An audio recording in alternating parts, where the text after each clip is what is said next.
Welcome to Dear Nifty, where we answer advisors' most pressing questions. Today, we have a question from a business owner who's facing one of the most toughest challenges. Here's the letter that we received from this business owner. Dear Nifty, my RIA has been struggling for months. I'm facing declining revenue, increased competition, and I'm just not sure where to start. What can I do to save my business before it's too late? Signed, a desperate advisor. Awesome. So, first off, thank you so much for reaching out and sending us this letter. We really appreciate that we were the person that you thought of when you were writing this and facing this issue. And I did want to start with the good news being that recognizing that there's a problem with your business is the first and honestly, in a lot of ways, the hardest step to take. Now that you've recognized that, we're able to reflect, take a look at some actionable items to really get things turned around for you. And one of the things you mentioned is declining revenue. And the thing is, of course, as a business owner, your cash flow is the oxygen of your business. So obviously, the first thing that you would do is conduct a financial audit. Surprise, making sure that you're consistently reviewing your recurring revenue and expenses, not just now, but on a consistent basis, whether it's creating a balance sheet, making a list of, all the systems that you use, all your labor costs, all your vendor costs. And then one thing you'll kind of notice is that there's probably a lot of overlap between different systems and different vendors that you're using. Because a lot of the time, you'll sign up for a fintech provider or a vendor and never assess the features or the scope of the service that you're in, where, if you're working with startups or other small businesses similar to us, like their businesses are also constantly changing too. So making sure that you are taking advantage of those webinars that fintech providers might host to update you on those features, making sure that you're checking in regularly with any service providers that you use, and just be transparent with them as well. If the cost of their service is too high, it never hurts to ask, especially in this day and age. So, um, also, when you review any subscriptions that you have, regardless if it's fintech or a service, most likely there are a lot of systems that you're not fully utilizing. And the one thing that you can do until you're able to fully adopt and pay attention to those systems is to possibly downgrade the subscription or the package that you're on, because that would save you a lot of money, but still not take away some of the core features that you plan to use, or delete that subscription altogether. It's best practice to only sign up for a subscription on a monthly basis until you know that you're fully utilizing the value and you're utilizing it to the fullest capability that you expected it to.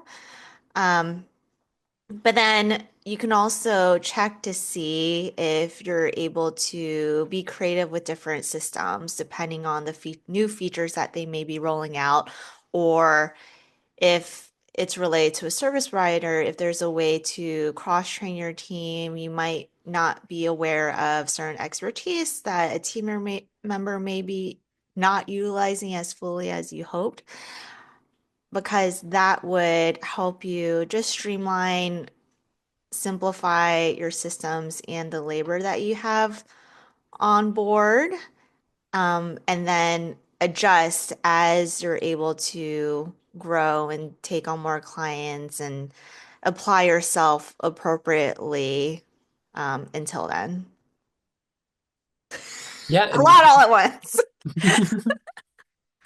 A lot to think no, about. that's all definitely. And I feel like that's all super helpful steps to kind of recenter yourself, get a good firm picture of what your financial picture looks like, make sure that you're operating in an efficient way. And then from there, I honestly think the next step is looking at your processes, looking at your client experience. And the best way to do that, in my opinion, is to collect feedback directly from your current clients. And that's really, as a small business, you have those direct relationships. You can reach out directly to your clients and find out What value adds are they getting? What do they really value about working with you? In addition to, where do they want to see some areas of improvement or some new functionality? And so feedback, I feel like we have this kind of stigma with it where we assume that when we're collecting feedback, it's oftentimes complaints or negative, but there's also so much that we can glean from positive feedback, learning what we do well, why our clients stick with us, and what they really value. From there, you're able to take both the positive and negative feedback and use it to market yourself, use it to promote the things that are already your strengths, use any negative feedback as an opportunity to either refine your systems or educate your clients. Oftentimes, I'll see some advisors I've worked with where their clients are providing feedback saying, hey, I really wish that you offered XYZ. And it's something that they do, in fact, offer. And the client just needs to be reminded and have more transparency and visibility on the great services that you do offer. And then with collecting feedback, I know we just talked about, making your tech stack leaner, removing unnecessary resources. And the good news is, um, I'm almost certain that you currently have a tool in your tech stack that will work perfectly for feedback collection. It can be something as simple as Google Forms, a type form, using something like Precise FP, if that's in your arsenal, just some document where you are regularly reaching out to your clients, collecting feedback, positive or negative, and then actually taking them and converting them into actionable steps. Feedback's not that useful if you're just collecting it, sitting on it, not looking at it. And honestly, I also feel like having feedback collection as part of your regular routine going forward is going to really pay dividends. We don't want to only be collecting feedback when we are seeing ourselves kind of spiraling or hitting a tailspin. Collecting feedback on a quarterly basis, on an annual basis, will just help us build those good habits, as well as be a really useful touch point to the clients that they really appreciate so that they feel like their voices are being heard. Yeah, and the key is also there are so many free tools that you can utilize to survey your clients. But if you want to feel more natural, you can also come up with questions as a part of your conversations that you're already having.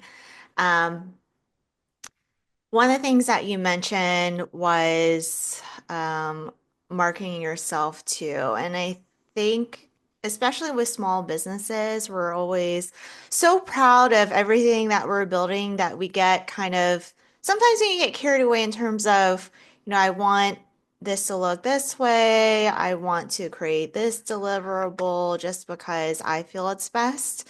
But that's where the feedback becomes really helpful because you want to make sure that anything that you're implementing within your marketing strategy is actually resonating with your clients or the leads that you're generating.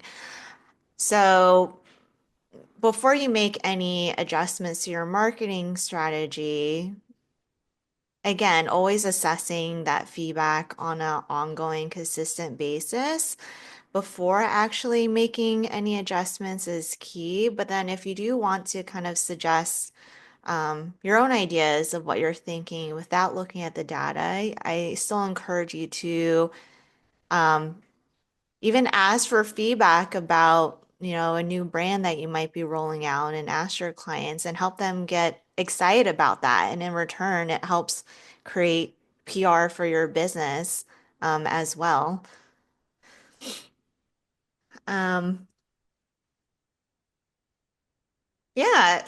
Oh, the last the last thing I also want to mention, um, kind of going back to the feedback is understanding what the best questions are to ask because what you want to do is to make sure that all the questions that you're asking, for any question that you ask, that you have a clear action strategy. So whether it's negative or positive, what value are you trying to get out of that?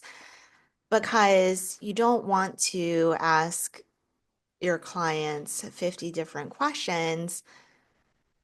One question that I always recommend or looking into is figuring out what are the most appropriate questions to develop your net promoter score.